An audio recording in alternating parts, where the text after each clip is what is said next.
MSLI TV رہنمائی بدلتی دنیا کے لیے۔ ہمارے درمیان فضیلت الشیخ حافظ جاوید عثمان ربانی حفظہ اللہ تشریف فرما ہے۔ آپ سے میں ادباً گزارش کرتا ہوں انسانیت موت کے دروازے پر اس عنوان کی وضاحت کے لیے پائیں۔ فجزاکم اللہ خیر۔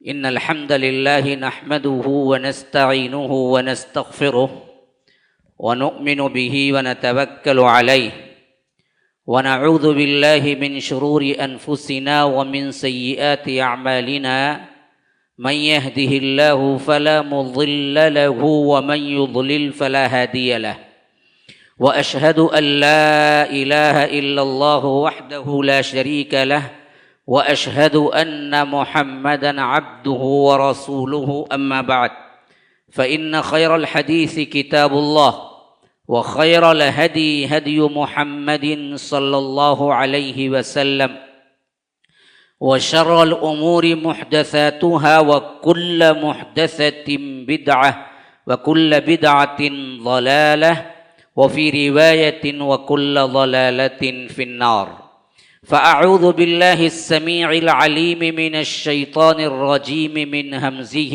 ونفثه ونفخه كل نفس ذائقة الموت وإنما توفون أجوركم يوم القيامة فمن زحزح عن النار وأدخل الجنة فقد فاز وما الحياة الدنيا إلا متاع الغرور اللهم أرنا الحق حقا وارزقنا اتباعه وأرنا الباطل باطلا وارزقنا اجتنابه اللهم علمنا ما ينفعنا وانفعنا بما علمتنا وارزقنا علما رب اشرح لي صدري ويسر لي أمري واحلل عقدة من لساني يفقه قولي۔ اس اللہ کے نام سے ابتدا جس کے ناموں کی کوئی انتہا ہی نہیں۔ ولو ان ما فی الارض من شجرۃ اقلام والبحر یمدہ من بعدہ سبعۃ ابحر ما نفدت کلمات اللہ۔ اس ذات اقدس پر کروڑوں درود و سلام ہوں جو تمام جہانوں کے لیے رحمت للعالمین بن کے آئے تھے۔ اللہم صلی علی محمد وعلی آل محمد کما صلیت علی ابراہیم وعلی آل ابراہیم انک حمید مجید وبارک علی محمد وعلی آل محمد کما بارکت علی ابراہیم وعلی آل ابراہیم انک حمید مجید۔ معزز علماء کرام، ذمہ داران، برادران اسلام، واجب الاحترام بزرگوں، دوستوں، عزیز ساتھیوں، لائق احترام ماؤں اور بہنوں، خصوصیت کے ساتھ ناظرین و سامعین جو MSLI لائیو کے ذریعے سن رہے ہیں، MSLI TV کے ذریعے لائیو سن رہے ہیں، ان سب کے لیے بھی انسانیت موت کے دروازے پر، یہ ہمارا مرکزی عنوان ہے، تھیم ہے، جس کے تحت الحمدللہ کانفرنس شروع ہوئی بعد نماز مغرب فوری، اور اللہ کا بے پناہ شکر و احسان ہے کہ اس دور پرفتن اور لوگ اپنے آپ کو ایسے سمجھ رہے ہیں کہ دنیا کا بزیسٹ انسان میں ہی ہوں، ایسے دور میں بھی آپ لوگوں نے لبیک کہا اور ہمارے پروگرام کو سننے کے لیے جمع ہوئے۔ جو بھی آئے الحمدللہ ثم الحمدللہ، اللہ تعالیٰ دین کا شوق ذوق رکھا ہے تبھی تو آئے، اور رب العالمین نے آپ سے بھلائی کا ارادہ کر لیا ہے تبھی تو آئے، جیسا کہ حضرت معاویہ کی روایت رضی اللہ عنہ، من یرید اللہ بہ خیرا یفقہہ فی الدین۔ اللہ تبارک و تعالی جب کسی سے بھلائی کا ارادہ کرتا ہے تو دین کی سمجھ دیتا ہے، بھلائی کا ارادہ کرتا ہے مال دیتا ہے، بھلائی کا ارادہ کرتا ہے بینک بیلنس دیتا ہے، بھلائی کا ارادہ کرتا ہے کار بنگلہ دیتا ہے، بھلائی کا ارادہ کرتا ہے خوبصورتی دیتا ہے، بھلائی کا ارادہ کرتا ہے بڑی ہی خوبصورت لڑکی دیتا ہے، بیوی نہ بھلائی کا ارادہ کرتا ہے تو اس کی سب سے اہم ترین نشانی دین کی سمجھ دیتا ہے، اور دین کی سمجھ حاصل کرنے کے سب سے بہترین مواقع اللہ کے گھر میں ہونے والے دینی مجالس ہیں۔ آج ہمارے پاس شادی خانوں کے لیے ٹائم ہے، آج ہمارے پاس فضولیات کے لیے ٹائم ہے، ہمارے پاس تھیٹروں کے لیے ٹائم ہے، موویز کے لیے ٹائم ہے، اور ہمارے پاس واٹس ایپ اور فیس بک انسٹاگرام کے لیے ٹائم ہے۔ حیف ہے، صد افسوس ہے، ان پاگلوں نے ان سب کے لیے تو ٹائم نکالا، ہمارے پاس دین سیکھنے کے لیے ٹائم نہیں ہے، ہمارے پاس دینی مجالس میں حاضر ہونے کے لیے ٹائم نہیں ہے، ہمارے پاس دین کو آ کر سمجھنے کے لیے ٹائم نہیں ہے۔ علماء کرام اپنی مصروفیات سے وقت نکال کے دینے کو تیار ہیں، لیکن لینے کو کوئی تیار نہیں ہے، تو اس سے بدبخت ترین انسان کوئی اور نہیں ہے۔ لیکن آپ خوش بخت ہیں اس واسطے کہ آپ نے حاضری دی، اللہ تبارک و تعالی نے گویا کہ آپ کے ساتھ بھلائی کا ارادہ کر لیا۔ یہ خصوصیت ہے آپ کی۔ بیٹھے ہوئے حاضرین کی یہ نہ سوچیں کہ میں یہاں آ کے غلطی کی، یہ نہ سوچیں یہاں آ کے میرا وقت اتنا ضائع ہوا، سوچیں کہ رب کی رحمتوں کے سائے تھے تو تب کہیں تم آئے، ورنہ تمہارے بس کی بات نہیں تھی کہ تم اس مجلس میں شامل ہوتے۔ لا حول ولا قوت الا باللہ۔ نہ نیکی کرنے کی صلاحیت بندے میں ہے، نہ بدی سے رکنے کی صلاحیت بندے میں ہے، اللہ کی توفیق ہو تو کر سکتا ہے، ورنہ کوئی آپ اپنا کارنامہ انجام نہیں دے رہے ہیں۔ یہ تو اللہ کی توفیق ہے کہ آپ آئے، اس کے لیے شکرانے کے نمازیں اور سجود کرنے چاہیے کہ اللہ نے یہ موقع دیا۔ تو اس موقع کے اعتبار سے جو عنوان آپ کے سامنے رکھا گیا، اسی مرکزی عنوان پہ میں گفتگو کروں گا، لیکن اس سے پہلے دو اہم ترین خطیب جو کہ ہمارے سامنے پیش ہوئے، انہوں نے باقاعدہ طور پر اس کا ایک واضح ترین حصہ پیش کیا۔ شیخ حسان عمری، شیخ حسان سلفی اور مدنی حفظہ اللہ نے وہ تمام آیات اور احادیث کو جوڑ دیا جس سے انسان کے اندر اس دنیا کی بے رغبتی ثابت ہو اور اس کے اندر دین کی طرف آنے کی رغبت پیدا ہو، اور اسی طرح قیامت کی نشانیوں کے عنوان سے دراصل اس تھیم کے تحت واضح کرنا مقصود تھا حبیب اللہ عمری صاحب کا کہ دیکھو آج کتنی نشانیاں پوری ہو چکی ہیں یا ہو رہی ہیں، ابھی ہوش کے ناخن نہ لوگے تو پھر کہاں جاؤ گے؟ ہاں، این المفر، کہاں بھاگو گے؟ کیوں بدک جاتے ہیں؟ کأنہم حمر مستنفرہ۔ اللہ کہتا ہے دین سے بھاگنے والے ایسے بدبخت ہوتے ہیں گویا کہ گدھے ہیں کہ بکھر جاتے ہیں، کوئی گدھے ہیں کہ بدک جاتے ہیں۔ کیوں سنتے نہیں ہیں؟ کیوں تڑپتے نہیں ہیں؟ کیوں بدلتے نہیں ہیں؟ کیوں اپنے آپ کو سدھارتے نہیں ہیں؟ کیوں اپنی زندگی کا حساب نہیں لیتے؟ اللہ تبارک و تعالی کے حساب لینے سے پہلے خود حساب لے لیا کرو۔ بہت دن باقی نہیں ہے، کہاں بہت کا نعرہ؟ رب تو کہہ رہا ہے کہ وَلْتَنظُرْ نَفْسٌ مَا قَدَّمَتْ لِغَدٍ، شیخ نے وہی پیش کیا۔ اللہ نے کہا کہ کل کے لیے کیا تیاری کر رکھی ہے؟ کل، ہاں کل، یہ نہیں کہا کہ صدیاں بیت جانے کے بعد کیا تیاری کر رکھی ہے، یہ نہیں کہا کہ بہت سال بیت جانے کے بعد کیا تیاری کر رکھی ہے، یہ نہیں کہا کہ بہت فاصلہ ہے تمہارے لیے موت اور حساب نے، اس کے لیے تم نے کیا تیاری کر رکھی ہے۔ نہ، فرمایا کہ کل کے لیے کیا تیاری۔ گویا کہ تمہارے 25 سال، 50 سال، 60 سال، 70 سال، 80 سال، 90 سال، خواہ تمہیں 250 سال بھی مل جائیں، رب کے نزدیک وہ ایک کل کے برابر بھی نہیں ہے۔ تم سمجھتے ہیں بڑی لمبی مدتیں تم کو مل گئی، کوئی لمبی مدت نہیں ہے۔ آخرت کی زندگی کے مقابلے میں ایک لمحہ بھی نہیں ہے جس کا پہلا شروعات کا دن 50,000 سال کے برابر ہوگا۔ ہاں، فی یومن 50,000 سنہ، 50,000 سنہ۔ حساب و کتاب کا سب سے پہلا دن ہی 50,000 سال۔ تمہارے 60-70 سال پہلے دن کے مقابلے میں جوڑو، سوچو کتنا وقت ملا ہے؟ لمحہ نہیں ملا ہے، لمحہ، زیادہ دور نہیں ہے، لمحہ نہیں ملا ہے، لمحہ۔ تو اس لمحات کو غنیمت جانو اور اس لمحات کو اپنے آپ کو تبدیل کرو۔ یہ دو عنوانات آپ کے سامنے آ چکے ہیں، اب ذرا غور کرو۔ بہت اہم ترین عنوان، خاص طور پر تھیم کا عنوان۔ پہلے میں عنوان کی وضاحت کر دیتا ہوں۔ انسانیت موت کے دروازے پر معنی کیا ہے؟ معنی یہ ہے اصل میں میرا کہ بڑے بڑے انسان جب ان پر حالت موت کا وقت آیا، موت طاری ہوئی، تو ان کے کیفیات کیا تھے، یہ سنانا مقصود ہے۔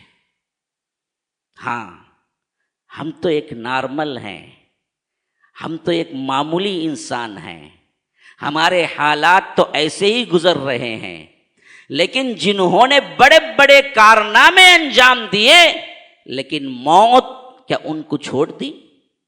نہ، موت تو آ کر رہنی ہے، کسی کے لیے اس سے چھٹکارا نہیں ہے۔ موت سے کس کو رستگاری ہے، شاعر بڑا خوب کہتا ہے، موت سے کس کو رستگاری ہے، آج وہ کل ہماری باری ہے، آج وہ گیا تو کل تم ہو، آج تم نے جنازے کو کھندا دیا تو کل تمہیں کوئی دینے والا آئے گا، تم کہاں بچ کے جاؤ گے؟ موت کب کس کو چھوڑی ہے؟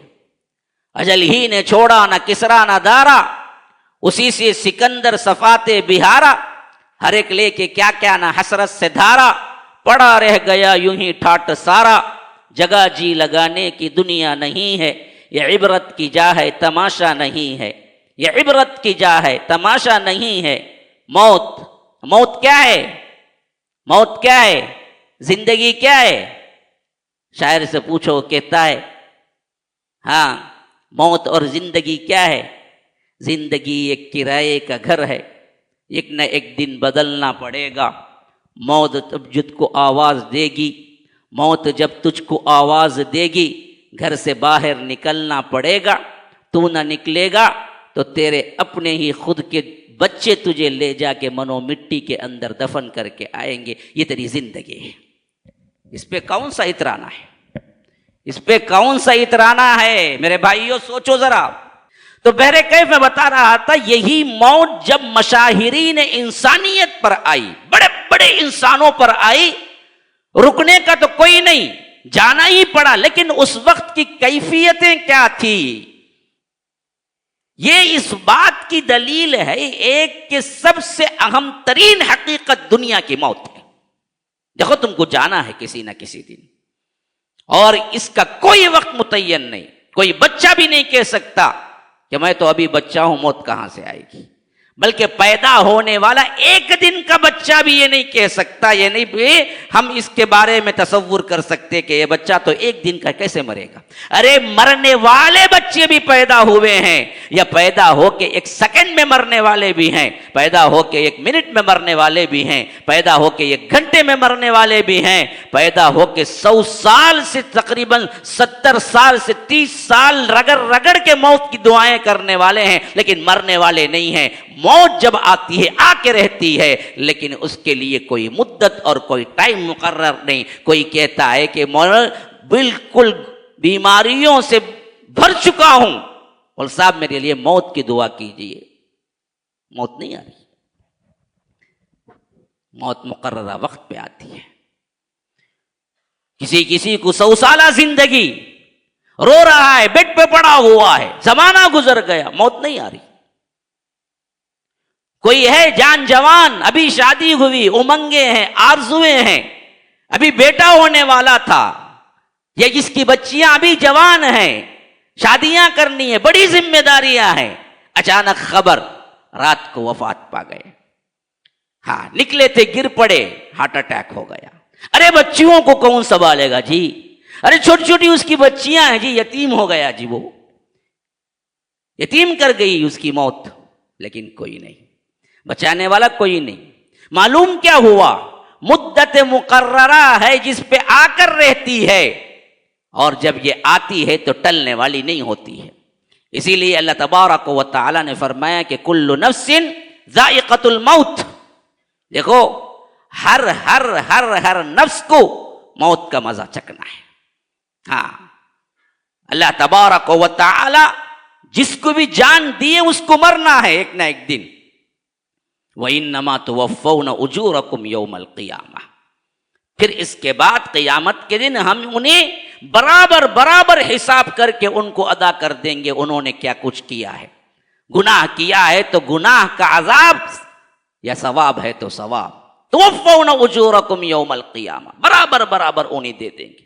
فَمَنْ زُحْزِحَ عَنِ النَّارِ، جس کسی کو اللہ نے جہنم کی آگ سے پرے رکھا وَأُدْخِلَ الْجَنَّةَ اور جنت میں داخل کر دیا فقد فاز، اصل میں وہی کامیابی ہے۔ وَمَا الْحَيَاةُ الدُّنْيَا إِلَّا مَتَاعُ الْغُرُورِ، لوگوں سنو یہ دنیا کی زندگی سوائے دھوکے کے کچھ نہیں ہے، دھوکہ ہے جو تم دیکھ رہے ہو۔ کہیں فرمایا کہ حَتَّى إِذَا جَاءَ أَحَدَكُمُ الْمَوْتُ قَالَ رَبِّ ارْجِعُونِ، جب موت کا وقت تم میں سے کسی کو آتا ہے اس وقت چلا اٹھتا ہے، کون؟ جو گنہگار ہے، جو اس موت کو حقیقت نہ سمجھا، کھلواڑ سمجھا، دنیا میں مست رہا، مصروف رہا، وہ کہتا ہے کہ رب ارجعون، اللہ مجھے پلٹا دے، میں واپس جانا چاہتا ہوں۔ کیوں جی جانا چاہتا ہے؟ مال کمانے، برابر کمایا نہیں، میں اللہ کمانے جانا چاہتا ہوں۔ برابر کرکٹ نہیں دیکھا، میں ذرا میچ دیکھ کے آ جانا چاہتا ہوں۔ برابر کھیلا نہیں، میں ذرا کھیل کے آنا چاہتا ہوں۔ برابر میں نے موویز نہیں دیکھی، ذرا دیکھ کے آ جانا چاہتا ہوں۔ برابر میں نے کیا نہیں کیا، بینک بیلنس اکٹھا نہیں کیا، ذرا میں اچھی طرح بینک بیلنس اکٹھا۔ برابر میں نے کاریں نہیں دیکھی، ذرا بنز وغیرہ لے کے کیا ہے اس کو بھی چلا کے دیکھ کے آنا چاہتا ہوں۔ نہیں، یہ سب خواہشیں نہیں کرے گا، خواہش کرے گا تو یہی کرے گا کہ لعلی اعمل صالحا فیما ترکت کلا، اے اللہ میں اچھا عمل کرنا چاہتا ہوں، اس واسطے واپس بھیج۔ مسلمانوں، آج اللہ نے خود دیا ہے تمہیں وقت۔ ہاں، کل پوچھو گے، رو گے، ملے گا نہیں۔ اللہ کہے گا کہ یہ بکواس ہے تیری۔ ہاں، انہا کلمۃ هو قائلها، یہ ایک ایسا کلمہ ہے جو خود قائل ہے، تو بکواس کر رہا ہے۔ وَمِن وَرَائِهِمْ بَرْزَخٌ إِلَى يَوْمِ يُبْعَثُونَ، اب تیرے پیچھے برزخ ہے، قیامت تک پڑا رہے گا، واپس جانے کا کوئی سوال نہیں۔ لیکن وہاں واپس جا کے دعا کریں گے تو کیوں کریں گے؟ لعلی اعمل صالحا، اچھا عمل کرنے کے لیے اے اللہ مجھے وقت دے دے۔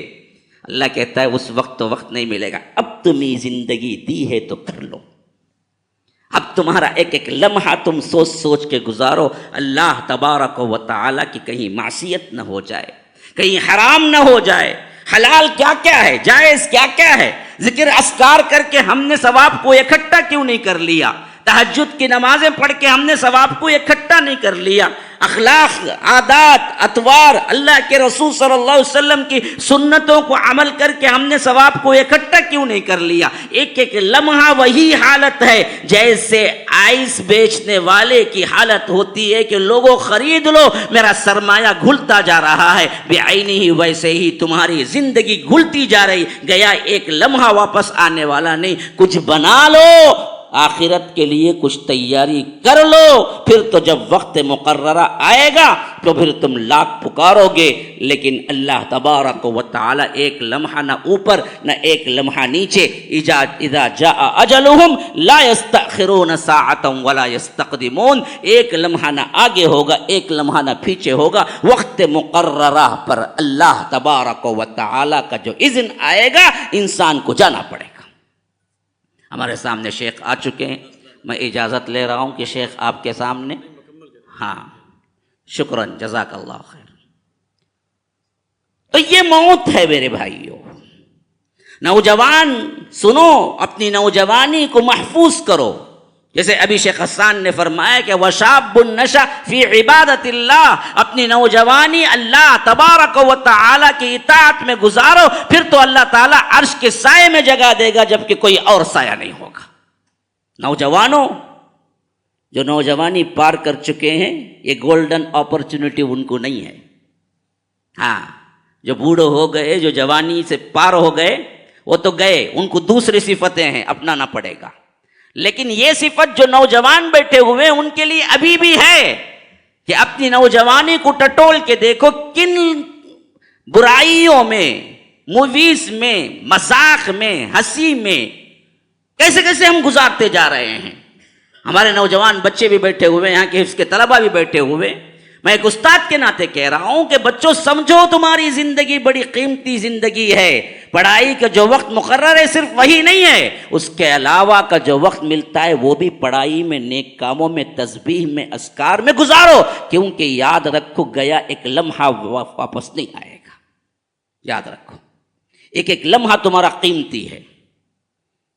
ہاں، جو جا کے نہ آئے وہ جوانی دیکھی، جو آ کے نہ جائے وہ بڑھاپا دیکھا۔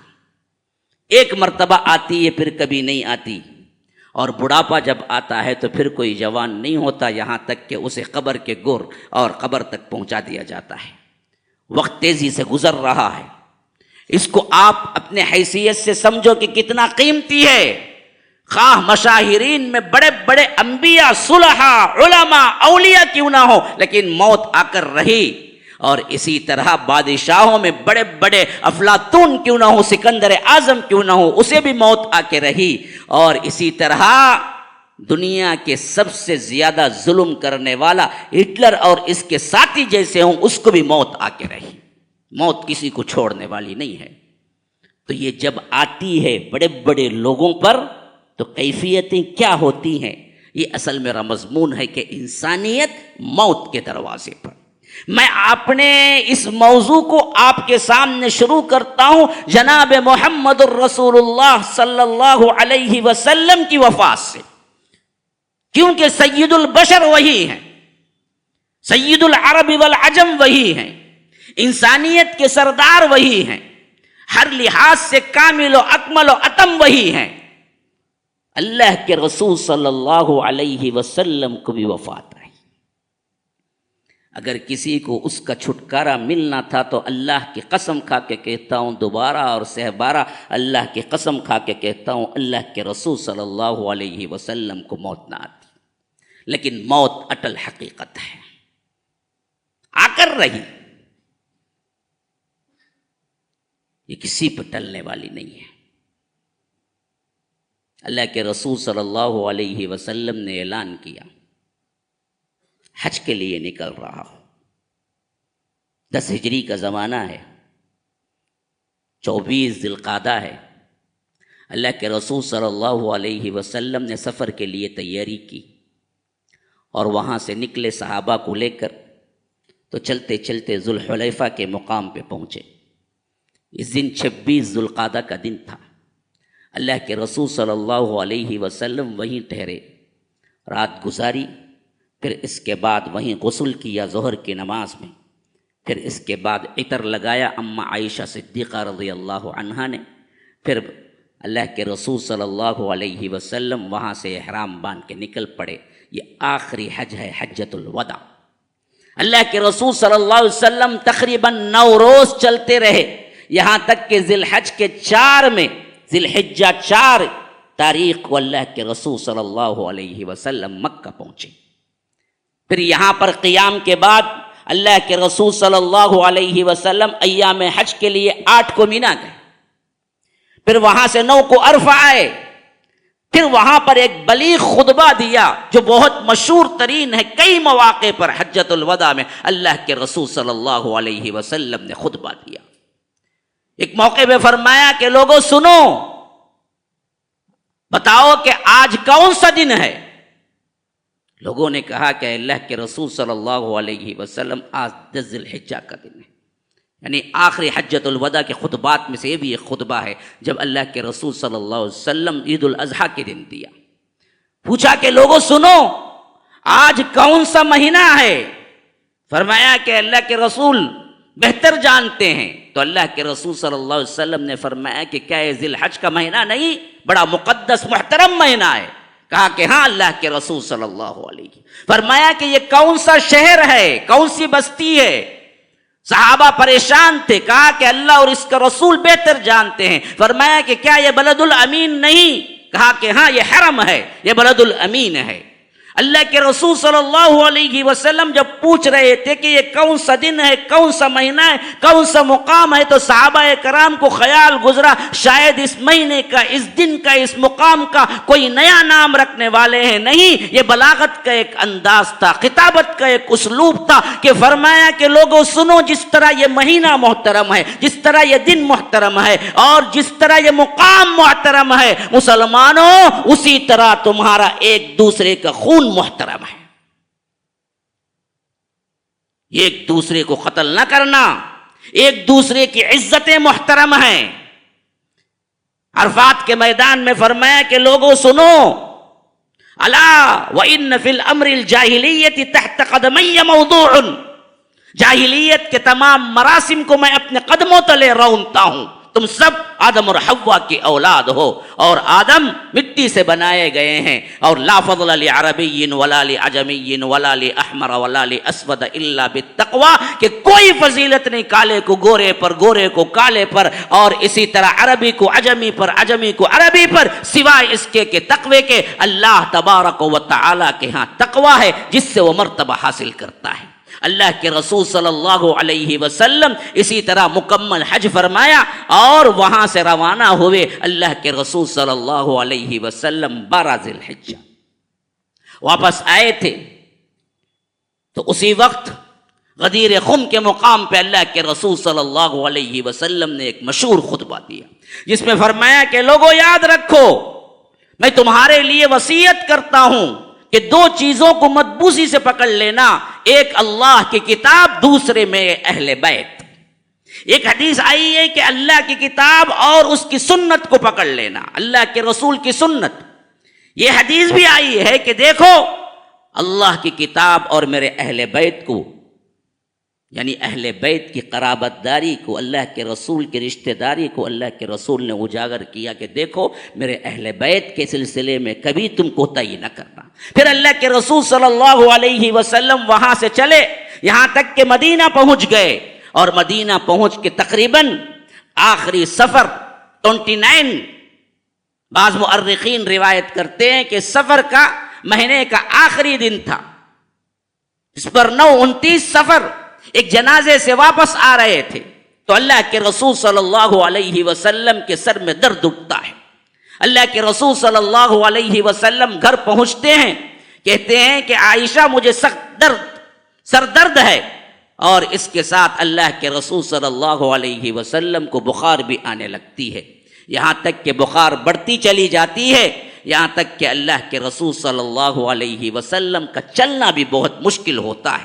یہاں تک کہ اللہ کے رسول صلی اللہ علیہ وسلم آخری 5 دن ہوتے ہیں جس میں کہتے ہیں کہ اگر تم اجازت دو تو میں عائشہ کے حجرے میں بقیہ زندگی گزارنا چاہتا ہوں، کیونکہ باری باری حجرے الگ الگ تھے. اللہ کے رسول صلی اللہ علیہ وسلم پوچھا کرتے تھے کہ آج کس کی باری ہے، آج کس کی باری ہے، اور فرمایا کہ دیکھو اگر تم سب بیویاں مجھے اجازت دو تو میں عائشہ رضی اللہ عنہا کے حجرے میں گزاروں.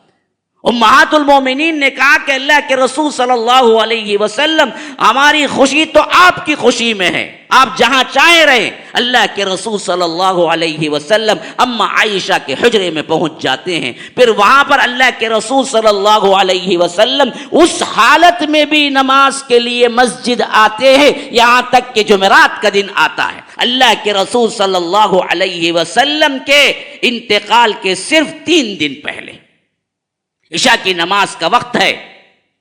اللہ کے رسول صلی اللہ علیہ وسلم اٹھنے کی کوشش کرتے ہیں لیکن غشی طاری ہوتی ہے، نقاہت ایسی ہوتی ہے، کمزوری ایسی ہوتی ہے کہ چلا نہیں جاتا. اللہ کے رسول صلی اللہ علیہ وسلم بے ہوش ہوتے ہیں. پھر تھوڑی دیر کے بعد افاقہ ہوتا ہے، پوچھتے ہیں کہ نماز ہو گئی؟ کہا کہ نہیں، اللہ کے رسول صلی اللہ علیہ وسلم انتظار ہی کر رہے ہیں. کہ کہتے ہیں کہ پھر تیاری کے لیے اللہ کے رسول صلی اللہ علیہ وسلم اٹھتے ہیں لیکن اتنی قاہت اتنی ہوتی ہے کہ پھر بے ہوش ہو جاتے ہیں. پھر ہوش آتا ہے تو پوچھتے ہیں کہ کیا نماز ہو گئی؟ صحابہ کہتے ہیں کہ نہیں، اللہ کے رسول صلی اللہ علیہ وسلم آپ ہی کا انتظار ہو رہا ہے. ایسے پھر تہبارہ بھی ہوتا ہے یہاں تک کہ اللہ کے رسول صلی اللہ علیہ وسلم کہتے ہیں کہ مرو ابا بکر فلیصلی بالناس، لوگوں ابو بکر کو حکم دو کہ وہ نماز پڑھائے. اما عائشہ کہتی ہیں کہ اللہ کے رسول وہ آپ کی جگہ سنبھال نہیں پائیں گے، آپ کہیں کہ عمر کو کہہ دیں وہ نماز پڑھائے. کہا کہ نہیں نہیں نہیں، نہ اللہ راضی نہ لوگ راضی، ابو بکر کو کہے کہ وہ نماز پڑھائے. جب اللہ کے رسول صلی اللہ علیہ وسلم شد مت کے ساتھ کہہ دیے کہ ابو بکر ہی نماز پڑھائیں گے تو ابو بکر کے لیے کہا گیا، اور مسلح پہ کھڑے ہوئے تو وہی حالت ہوئی جس کا خدشہ اما عائشہ رضی اللہ عنہا کو تھا کہ اللہ کے رسول صلی اللہ علیہ وسلم کے مسلح پہ کھڑے ہو کے نماز ادا کرنا معمولی بات نہیں. اللہ کے رسول کی یاد یوں آئی، رقت یوں طاری رہی کہ روتے رہے، اور اللہ کے رسول صلی اللہ علیہ وسلم آج مسلح مسلح پہ نہیں ہیں. یہ جمعرات کی عشاء تھی, جمعہ کی 5 نمازیں تھی, ہفتے کی 5 نمازیں تھی, اتوار کی 5 نمازیں تھی, اور پیر کا فجر تھا. یاد رکھو اللہ کے رسول صلی اللہ علیہ وسلم کی زندگی مبارکہ میں خود حضرت ابو بکر نے 17 نمازیں پڑھائی ہیں. جمعرات کے عشاء اور 3 دن کی 5 اور پیر کی صبح. اللہ کے رسول صلی اللہ علیہ وسلم 2 دن باقی تھے تو ایک مرتبہ نکلے, دیکھا ظہر کی نماز ہے, صدیق اکبر پڑھا رہے ہیں, صحابہ بڑے سکون کے ساتھ پڑھ رہے ہیں. بالکل کامیاب ترین وہی نقشہ جو اللہ تبارک و تعالی نے فتح کے آخری میں فرمایا, كزرع اخرج شطأه فآزره فاستغلظ فاستوى على سوقه يعجب الزراع ليغيظ بهم الكفار. کہ اللہ تبارک و تعالی نے جس کاس کے لیے بھیجا, جس محنت کے لیے بھیجا, جس توحید کے لیے بھیجا, مکہ بھی فتح ہو گیا, مدینے میں بھی حکومت قائم ہو گئی, صحابہ بھی پورے ایک جماعت ہو کے صدیق اکبر میں نماز پڑھ رہے ہیں. گویا کہ جس مقصد کے لیے آئے تھے وہ مقصد پورا ہو گیا, اور صحابہ دل جوئی کے ساتھ نماز ادا کر رہے تھے. تو اللہ کے رسول کے چہرے پہ مسکراہٹ پھیل گئی اور آگے بڑھتے گئے. صدیق اکبر کو معلوم ہوا تو اپنے الٹے پاؤں پیچھے آنا شروع کیا, لیکن اللہ کے رسول نے ہاتھ سے روکا اور بیٹھ کے نماز پڑھائی. اب حال یہ تھا کہ اللہ کے رسول صلی اللہ علیہ وسلم کی اقتدا ابو بکر کر رہے تھے رضی اللہ عنہ, اور ابو بکر کی اقتدا میں پوری امت نماز پڑھ رہی تھی. گویا کہ زبان حال سے نبوت کے اندر زندگی ہی میں اللہ کے رسول صلی اللہ علیہ وسلم نے بتا دیا کہ لوگوں میرے بعد میرے خلیفہ ابو بکر ہوں گے, کیونکہ اللہ کے رسول صلی اللہ علیہ وسلم امام تھے, لیکن ان کی اقتدا کرنے والے صدیق اکبر تھے. صدیق اکبر کی اقتدا کرنے والے بقیہ تمام مسلمان تھے. گویا کہ یہ اشارہ تھا کہ میرے بعد ابو بکر خلیفہ ہوں گے. اللہ کے رسول صلی اللہ علیہ وسلم اس کے بعد حجرے میں گئے. پھر مسلمانوں کو اللہ کے رسول صلی اللہ علیہ وسلم کو دیکھنا نصیب نہ ہوا. پیر کی فجر تھی, پردہ اٹھایا. بخاری کی روایت میں ہے کہ صحابہ اتنا خوش ہوئے کیونکہ پردہ جو تھا وہ بالکل مسجد نبوی سے ملا ہوا تھا. حجرہ جو تھا پردہ اٹھا دیتے تو مسجد نبوی دکھتی تھی. اللہ کے رسول صلی اللہ علیہ وسلم اپنے گھر کا پردہ اٹھایا تو صحابہ کو نماز فجر میں مشغول پایا, اور صحابہ نے محسوس کیا کہ اللہ کے رسول صلی اللہ علیہ وسلم کا چہرہ جمال اللہ تبارک و تعالی نے جو دیا تھا وہ دیکھنے کا موقع مل رہا ہے. تو خود راوی روایت کر رہے ہیں کہ ہمیں خود فتنے میں پڑنے کا خوف ہو گیا, یعنی ایسی خواہش دل میں ابھری کہ ہم نماز کو توڑ دیں, اللہ کے رسول صلی اللہ علیہ وسلم کو دیکھنے کے لیے جائیں. صحابہ نے بڑی مشکل سے کنٹرول کیا اور اللہ کے رسول صلی اللہ علیہ وسلم نے پردہ گرا دیا. یہ آخری وقت ہے. پھر اس کے بعد اللہ کے رسول صلی اللہ علیہ وسلم سے صحابہ کی کوئی ملاقات نہ ہوئی. ابھی تھوڑی دیر وہ وقت تھا جہاں دنیا کا سورج طلوع ہونے والا تھا, لیکن کائنات کو کیا پتا تھا کہ جو کچھ اصل میں نبوت کا سورج ہے وہ آج ڈوبنے والا ہے. عجیب وقت تھا کہ ایک سورج نکل رہا تھا تو ایک سورج غروب ہو رہا تھا. طلوع آفتاب کا وقت تھا جب اللہ کے رسول صلی اللہ علیہ وسلم کے الفاظ رفیق اعلیٰ تھے. اما عائشہ کہتی ہیں رضی اللہ عنہا, اللہ کے رسول صلی اللہ علیہ وسلم میرے مانڈی پہ سر رکھے ہوئے تھے, آہستہ آہستہ کچھ پڑھ رہے تھے. میں نے کان لگایا تو اللہ کے رسول صلی اللہ علیہ وسلم کہہ رہے تھے اللہم بالرفیق الاعلی الصلاۃ وما ملکت ایمانکم. لوگوں نماز نماز نماز. لوگوں دیکھو مزدوروں کے ساتھ,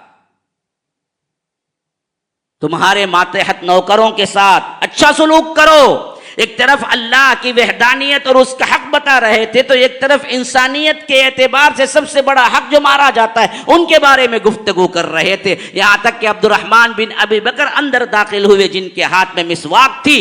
اللہ کے رسول یوں دیکھنے لگے, اما عائشہ نے پوچھا اللہ کے رسول صلی اللہ علیہ وسلم کہ آپ مسواک کرنا چاہتے ہیں؟ کہا کہ ہاں. تو اللہ کے رسول صلی اللہ علیہ وسلم کے لیے مسواک اپنے بھائی سے لیا اور اپنے منہ میں چبایا، نرم کیا اور اللہ کے رسول صلی اللہ علیہ وسلم کو پیش کیا. تو اللہ کے رسول صلی اللہ علیہ وسلم نے اس سے مسواک کیا. یاد رکھو سب سے آخری کام دنیا کے اعتبار سے اللہ کے رسول صلی اللہ علیہ وسلم نے کیا تو وہ مسواک، جسے ہم چھوڑ چکے ہیں.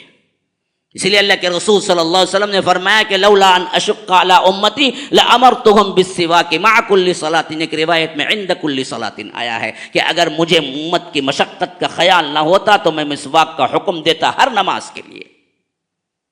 آخری کام اللہ کے رسول صلی اللہ علیہ وسلم نے مسواک کیا. اس سے معلوم ہوا کہ منہ کو صاف رکھنا یہ انتہائی اہم ہے. حالانکہ اللہ کے رسول صلی اللہ علیہ وسلم سراپا طہارت، سراپا پاکی، سراپا خوشبو سے معطر تھے. پسینہ اتنا خوشبو ہوتا تھا کہ ام سلیم بیان کرتی ہیں کہ ہم شیشیوں میں پسینہ لے لیتے اور اپنے خوشبو میں اسے شامل کرتے تو اللہ کے رسول کے پسینے کی خوشبو اتنی تھی کہ ہمارے عطر اس خوشبو سے دوبالا ہو جاتے. لیکن اللہ کے رسول پھر بھی اہتمام کرتے تھے اپنے دانتوں کو صاف رکھنے کا، اپنے منہ کو صاف رکھنے کا.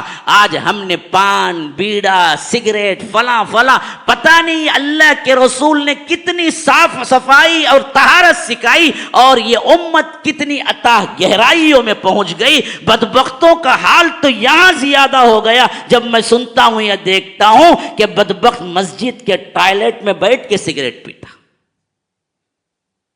کتنی مسجدوں کو میں نے دیکھا ہے کہ لکھا ہوا ہوتا ہے کہ سگریٹ پینا منع ہے. کیوں؟ وہیں بیٹھ کے پیتا ہے. ایک تو حرام وہ بھی مسجد میں اور وہ بھی خبیث جگہ. ہماری اندر کی حالت طہارت کہاں گئی؟ وہ رسول جو سراپا طہارت والے تھے، سراپا پاک تھے اور ہمیشہ منہ کو پاک رکھا کرتے تھے. اللہ کی رضا مسواک کرنے میں ہے بتایا، لیکن ہم نے چھوڑ دیا. منہوں کو پاک رکھو لوگوں، دوسروں کو تکلیف نہ دو. کبھی کبھی دو بدو کسی سے بات کرنا پڑ جاتا ہے تو ایسی بدبو نکلتی ہے کہ دماغ خراب ہو جاتا ہے. تھوڑی دیر کے لیے بات کریں تو کیسے بات کریں؟ ہم نے صفائی کا اہتمام چھوڑ دیا. اللہ کے رسول صلی اللہ علیہ وسلم نے آخری کام صفائی کی. پھر اس کے بعد ہاتھ اٹھایا، اللہم رفیق الاعلی، اللہم بالرفیق الاعلی یہ کہتے رہے، یہاں تک کی روایتیں ہیں کہ آہستہ آہستہ آہستہ اللہ کے رسول صلی اللہ علیہ وسلم کا ہاتھ نیچے گر گیا. اما عائشہ کہتی ہیں کہ ہمیں سمجھنے کے لیے کوئی ایسا موقع نہ رہا، ہم پر ایسی حالت کبھی طاری نہ ہوئی. ایسے لگ رہا تھا ہمارے نیچے سے زمین کھسک گئی ہے کہ ہوا کیا ہے. جب ادراک ہوا کہ اللہ کے رسول صلی اللہ علیہ وسلم ہمارے درمیان نہ رہے تو یاد رکھو ایسا غم چھایا کہ مسلمانوں کو سمجھ نہیں آ رہا تھا کہ اس صدمے کو کیسے برداشت کریں. کچھ نہ پوچھئے کہ کیا وقت آیا تھا مسلمانوں پر متاع دین و دنیا لٹ گئی اللہ والوں کی. مدینے کی گلیوں میں قرآن کا چلتا پھرتا نمونہ نہ رہے. آئے کیا لذت تھی کہ چھن گئی، کیا دولت تھی کہ گم ہو گئی. ابو رافع کے آقا نہیں رہے، حضرت ابن مالک کس کی خدمت کریں گے؟ صحابہ گمسم سے کیسے اعلان کریں گے؟ حضرت عمر کو معلوم ہوا، دوڑے بھاگتے آئے رضی اللہ عنہ. کہا کہ بدبختو سنو، اگر کوئی کہتا ہے اللہ کے رسول صلی اللہ علیہ وسلم وفات پا گئے تو گردن اڑا دوں گا. جیسے طور پہ موسیٰ گئے تھے ویسے ہی اللہ کے رسول صلی اللہ علیہ وسلم بھی گئے ہیں. واپس آ کے ان لوگوں کو عذاب دیں گے، ان لوگوں کو پکڑیں گے جو کہتے ہیں کہ اللہ کے رسول صلی اللہ علیہ وسلم وفات پا گئے ہیں. یہ حال تھا شدت غم سے حضرت عمر رضی اللہ عنہ کا. لیکن حضرت صدیق آئے تو وہ تھے دیکھنے میں تو نحیف تھے، دیکھنے میں تو کمزور تھے، لیکن ایمان کے پہاڑ تھے. جیسے ہی اللہ کے رسول صلی اللہ علیہ وسلم کے بدن مبارک سے چادر ہٹائی، پیشانی پہ بوسہ دیا، پھر اس کے بعد کہا اللہ تبارک و تعالی آپ پر دو موتیں جمع نہیں کرے گا. اللہ کی قسم جو موت آنی تھی وہ آ گئی. اللہ کے رسول صلی اللہ علیہ وسلم اب دنیا میں نہ رہے, باہر آئے, کہا کہ لوگوں سنو. لیکن عمر رضی اللہ عنہ کی آواز اتنی بلند تھی کہ لوگ وہیں پر رہے. تو حضرت صدیق نے ایک طرف کھڑے ہو کے اپنا خطبہ شروع کیا. یا ایھا الناس, لوگوں سنو. بخاری میں یہ پوری حدیث موجود ہے. فرمایا کہ من کان یعبد محمدا فإن محمدا قد مات ومن کان یعبد اللہ فإن اللہ حی لا يموت وما محمد الا رسول قد خلت من قبله الرسل افإن مات او قتل انقلبتم على اعقابكم ومن ينقلب على عقبيه فلن يضر الله شيئا فسيجزي الله الشاكرين. کہ کہا کہ لوگوں سنو, جو کوئی محمد کی عبادت کرتا تھا وہ جان لے محمد اس دنیا میں نہیں ہے, وفات پا گئے. قد ماتا, ارے موت نہیں بولنا, صدیق اکبر نے موت ہی کہا. اللہ کے رسول صلی اللہ علیہ وسلم کو وہ موت کا شکار ہو چکے ہیں. اور جو کوئی اللہ کی عبادت کرتا تھا وہ جان لے کہ اللہ زندہ و پائندہ ہے, اس کو کبھی موت نہیں ہے. اور دلیل کے طور پہ فرمایا وما محمد الا رسول, محمد صلی اللہ علیہ وسلم اس کے سوا کچھ نہیں کہ رسول ہیں. اور افإن ماتا, اگر وہ مر جائیں, اگر وہ انتقال کر جائیں, اگر وہ دنیا چھوڑ جائیں, تو اللہ تبارک و تعالی نے یہاں موت کا اشارہ دے دیا تھا. او قتل انقلبتم, یا شہید ہو جائیں, انقلبتم علی اعقابکم, کیا تم ایڑیوں کے بل پھر جاؤ گے. ومن ينقلب علی عقبیہ فلن یضر اللہ شیئا, جو کوئی اسلام سے روگردانی کرے گا, ایڑیوں کے بل پھرے گا, تو اللہ تبارک و تعالی کو کوئی ضرر نہیں پہنچا سکتا. اللہ تبارک و تعالی کو عاجز نہیں کر سکتا. وہ اس کے لیے بیکار ہے, وہ اس کے لیے کفر ہے, یہ اس کے لیے بربادی تباہی ہے. اگر اسلام سے روگردانی کرو گے تو رب پر کوئی چیز نہیں عائد ہوتی. یہ تھا وہ خطبہ جو پورے صحابہ کو ہلا کے رکھ دیا تھا. حضرت صدیق اکبر کے اس خطبے سے حضرت عمر نے جان لیا کہ جو حقیقت ہے وہ یہی حقیقت ہے کہ اللہ کے رسول صلی اللہ علیہ وسلم اس دنیا سے انتقال کر چکے ہیں. جب اس حقیقت کا ادراک ہوا تو کہتے ہیں کہ میرے پاؤں کے اندر میرے بوجھ کو اٹھانے کی سکت نہ رہی اور میں زمین پہ بیٹھتا چلا گیا. یہ اللہ کے رسول صلی اللہ علیہ وسلم کی وفات کا ذکر ہے.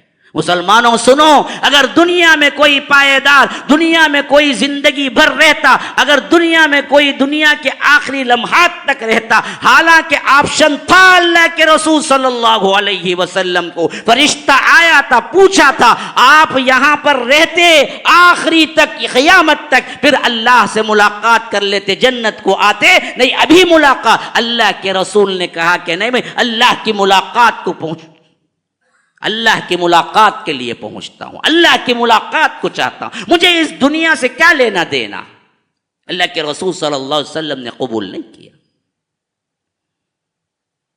اسی طرح 2-3 میرے پاس ابھی کتنا وقت باقی ہے شیخ؟ 5 منٹ ہے, کیونکہ موضوع بہت لمبا ہے. کم از کم میں تو سوچا تھا کہ 10 وفات کے قصے تو سناؤں گا, لیکن وقت کی تنگی ہے. اگلا آئیے, خلیفہ بلا فصل صدیق اکبر رضی اللہ عنہ, اللہ کے رسول صلی اللہ علیہ وسلم کی خلافت کے بعد, اللہ کے رسول صلی اللہ علیہ وسلم کے وفات کے بعد 2 سال 3 مہینے خلافت کی. پھر حضرت ابو بکر کی عمر بھی لگ بھگ وہی ہوئی جو اللہ کے رسول صلی اللہ علیہ وسلم کی تھی, 60 پر 3 سال تقریباً. پیر ہی کا دن تھا. کہتے ہیں بعض روایتیں یہ بھی ہیں کہ ایک مرتبہ حضرت ابو بکر صدیق نے کھانا کھایا اپنے ایک ساتھی سے, ساتھی نے کہا کہ مجھے لگتا ہے کہ اس میں زہر ہے. اگر یہ روایت کو صحیح مان لیا جائے تو پھر تو صدیق اکبر بھی شہید ہی ہوئے, لیکن زیادہ تر یہی رائے جمہور کی کہ صدیق اکبر کو طبعی طور پر موت آئی. حضرت صدیق اکبر ایک مرتبہ غسل کیے تھے اور ٹھنڈے پانی سے کر لیا تھا, وہاں سے بخار کی ابتدا ہوئی. بعض لوگ کہتے ہیں کہ نمونیا ہو گیا تھا. جو کوئی بھی ہے, وقت گزرتا رہا یہاں تک کہ اللہ کے رسول کے یہ صحابی اس حد تک پہنچ گئے کہ بہت آخری دن گزار رہا ہوں. ایسے وقت میں اماں عائشہ کو بلایا، پوچھا بتاؤ اللہ کے رسول صلی اللہ علیہ وسلم کون سے دن وفات پائے؟ کہا کہ پیر کا دن۔ پوچھا آج کون سا دن ہے؟ کہا کہ پیر کا دن۔ تو کہا کہ میں اللہ سے امید کرتا ہوں کہ اسی دن اللہ مجھے بھی بلا لے گا۔ یا رب، سنتوں کی پیروی میں دیکھیے کہاں تک سوچ رہے ہیں، ہم بھی کون ہیں، ہم تو کیا ہیں علل اعلان سنتوں کا مذاق اڑانے والے، لیکن یہاں وفات کے دن کو بھی اللہ کے رسول صلی اللہ علیہ وسلم جس دن وفات پائے، یہی خواہش صدیق اکبر کو بھی ہے کہ میں بھی یہی دن وفات پاؤں۔ پھر اماں عائشہ سے پوچھا کہ میرے اوپر کتنا قرضہ ہے، وہ سب کا سب کیلکولیٹ کرو اور میری فلاں زمین ہے اس کو بیچ دو، اور جتنی رقم آئے گی وہ پورے قرض داری میں پہلے ادا کر دو۔ پھر پوچھا کہ میں آنے کے بعد خلافت میں کتنی چیزوں کا اضافہ ہوا؟ کہا کہ ایک غلام ہے، ایک سواری ہے، اور آپ کا ایک کپڑا ہے۔ کہا کہ میرے مرنے کے بعد جو خلیفہ بنے گا اس خلیفے کے پاس پہنچا دینا، کیونکہ یہ میرے نہیں، میں خلافت کی وجہ سے لیا تھا۔ جب حضرت عمر کے پاس وہ چیزیں پہنچی تو حضرت عمر پکار اٹھے کہ اللہ کی قسم آپ نے اپنے اگلے آنے والے جانشینوں کو مشکل میں ڈال دیا۔ کیا اللہ کا تقوی ہے، کیا ڈر ہے، کیا حساب کتاب کا ڈر ہے، کیسے اس دنیا سے بالکل ہی بے رغبت ہو کے جا رہے ہیں، سب کچھ ادا کر دیا۔ پھر حضرت ابو بکر صدیق نے کہا کہ اللہ کے رسول صلی اللہ علیہ وسلم کے کفن میں کتنے کپڑے تھے؟ یا رب، یہ تو رلا دینے والی بات ہے۔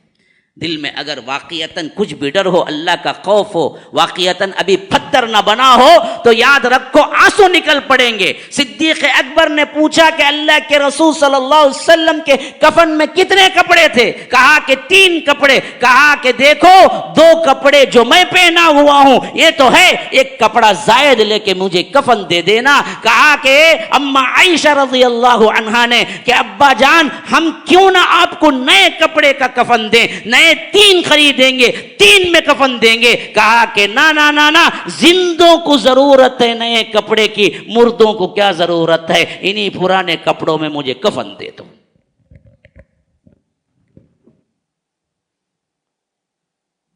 اللہ کے رسول صلی اللہ علیہ وسلم کے یہ صحابی دنیا سے ایسے گئے کہ کوئی ریمارک ان پہ نہیں تھا، کوئی چیز ان پہ نہیں تھی، کوئی نافرمانی کا شائبہ بھی نہیں تھا پوری زندگی میں۔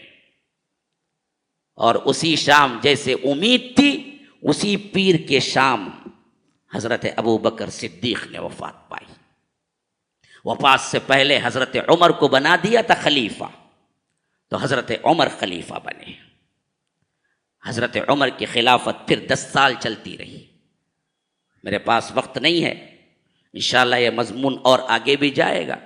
میں تو یہی کہوں، آپ لوگوں کو اور بھی کیا ہے پارٹ 2 پارٹ 3 بھی آ جائے گا، لیکن ہمیں شیخ کا وقت پھر ملنا مشکل ہے۔ شیخ آئے ہوئے ہیں اور ہمارے لیے بڑی سعادت کی بات ہے، بیٹھے تھے ہیں بہت سادگی کے ساتھ، متواضع انسان ہیں، لیکن یاد رکھیے یہ ایسی شخصیت ہیں جنہوں نے کیا ہے سعودیہ کے چپے چپے پر مساجد پہ درس دیا، بڑے بڑے لوگوں سے علم حاصل کیا ہے۔ ہماری خوش نصیبی ہے کہ آج یہ ہمارے ساتھ ہیں اور یہاں ہمارے لیے ٹائم دیا ہے۔ ہمیں اصل میں ہیروں کی کیا قدر ہے ہم کو پتہ ہی نہیں ہے، ہم گدھوں کی طرح ہیں۔ ہاں، وہ جو کہتے ہیں نا گدھے کو زعفران کی قدر کیا ہے، ایسے ہم کو پتہ نہیں ہے انہوں نے کیا مشکلات پڑی، علم کی تحصیل میں کیا کیا مراحل طے کیے، کتنے بڑے بڑے لوگوں سے علم حاصل کیا۔ ماشاء اللہ جب بولتے ہیں تو حدیث کا متن تو بہت دور کی بات ہے، یہ تو بہت کم لوگ آج بولتے ہیں، لیکن اس سے بڑھ کر تو میں جو پایا وہ میں اپنی دل کی حقیقت بیان کرتا ہوں۔ قول امام بھی کبھی پیش کرتے ہیں تو وہ بھی عربی کے الفاظ متن کے ساتھ پیش کرتے ہیں، جو کہ آج سرے سے کہیں مقررین میں نظر ہی نہیں آتا۔ یہ تو ہم کیا ہیں، وہ جو کہتے ہیں نا جی دور کے ڈھول سہانے ہوتے ہیں، اس طرح ہم کیا ہیں ذرے دور سے نظر آ جاتے ہیں، بس ڈھول ہیں ہم۔ اصل علم کے پہاڑ تو یہ شخصیتیں ہیں جو کبھی کبھی ہمیں کیا ہیں مستفیض کر دیتی ہیں۔ اللہ تبارک و تعالی ان کو جزائے خیر دے، ان کے تمام چیزوں میں برکت عطا کرے، صحت و عافیت سے نوازے، پریشانیوں کو حل کرے۔ اللہ تبارک و تعالی ان سے استفادہ کرنے کی بار بار توفیق عطا فرمائے۔ اس دعا کے ساتھ میں اپنی تقریر کو ختم کرتا ہوں۔ وآخر دعوانا ان الحمد للہ رب العالمین، والسلام علیکم ورحمۃ اللہ وبرکاتہ۔ السلام علیکم ورحمۃ اللہ وبرکاتہ۔ ناظرین و سامعین، بڑی خوشی و مسرت کے ساتھ اس بات کی اطلاع دی جاتی ہے کہ اب تک بحمدللہ MSLI چینل کے ذریعے سے آپ فضیلت الشیخ حافظ جاوید عثمان ربانی حفظہ اللہ کے شارٹ کلپس اور اسٹیٹس سماعت کر رہے تھے۔ اب آپ لوگوں کی آسانی کے لیے حافظ جاوید عثمان ربانی شارٹ کلپس کے نام سے ایک الگ چینل اوپن کیا گیا ہے، جس کے ذریعے سے آپ شارٹ کلپس ہی پائیں گے۔ تفسیری خطابات کے لیے آپ MSLI چینل کی طرف رجوع کریں۔ آپ تمام سے گزارش ہے جلد از جلد ہمارے اس چینل کو سبسکرائب کریں اور بیل آئیکن کے ذریعے سے روزانہ کے اپڈیٹ حاصل کریں۔ جزاکم اللہ خیرہ۔